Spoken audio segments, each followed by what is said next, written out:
और तुम्हारी होने वाली बहू अगर आसेफ के तसल्लुत में है तो फिर क्या हुआ?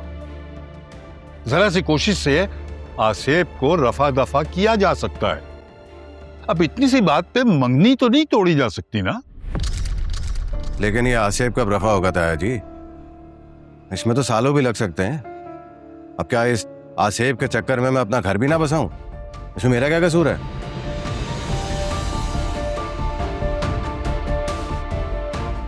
ताया जी, सीधी सी बात है, आप तानिया की तालीम पे पाबंदी लगाएं और फौरी तौर पर तानिया और जाहिद की शादी का ऐलान कर दें।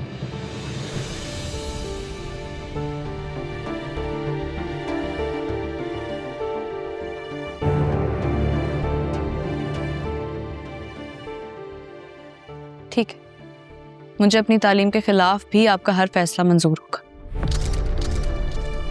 लेकिन आज मैं भी आपके सामने अपना मुकदमा रखना चाहती हूँ।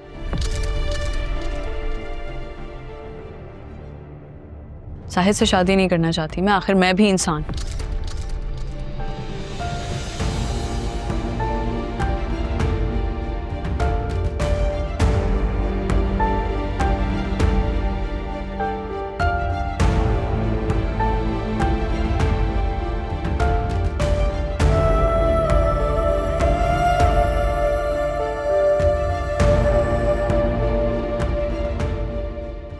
इस्लाम तो मेरा भी दीन है ना, और मेरा ये दीन मुझे अपनी पसंद से शादी करने की इजाजत देता है। जब मेरी मर्जी शामिल नहीं है तो फिर बस खामोश रहो। हमें दीन, शरीयत और इस्लाम मत सिखाओ। तुम्हारा मुकदमा दाखिल होने से पहले ही खारिज किया जाता है।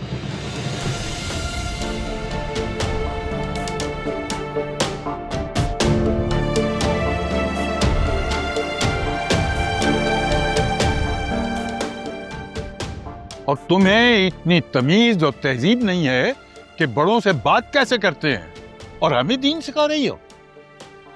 तुम पहले ही बेहयाई और बेपर्दगी का मुर्तकब करार पा चुकी हो, और इस लिहाज से तुम्हारे निकाह के मामले पर तुम्हारी मर्जी का हक तुम्हारे बुजुर्गों को हासिल है।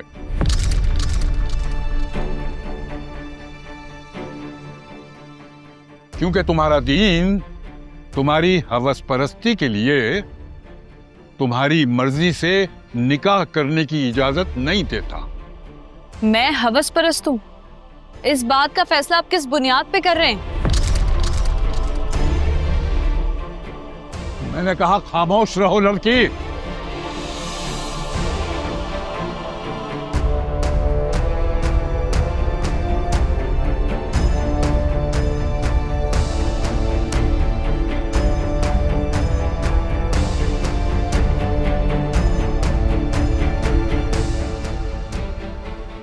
अब हर बात पे हमें खामोश क्यों करवा देते हैं, जिसका कोई जवाब ही नहीं होता? उसका गलत और झूठा जवाब देकर अपनी अना को जिंदा रखने के लिए? अपनी बकवास बंद करो गुस्ताख लड़की। मैं बिरादरी की पंचायत के सरबराह की हैसियत से तुम्हें तालीमी सरगर्मियां खत्म करने का हुक्म देता हूं।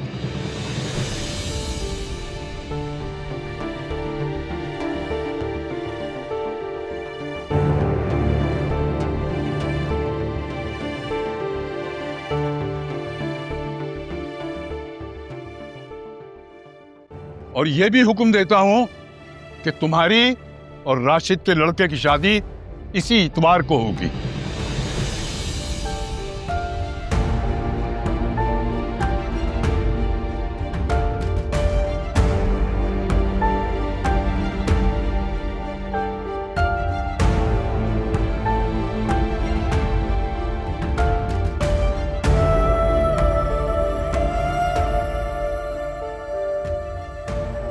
और जब तक ये शादी नहीं होगी मैं भी यहीं रहूंगा, और तुम अपनी होने वाली बहू के रूहानी इलाज की जिम्मेदारी खुद लोगे, और कितनी जल्दी उसका इलाज होता है ये तुम पर है।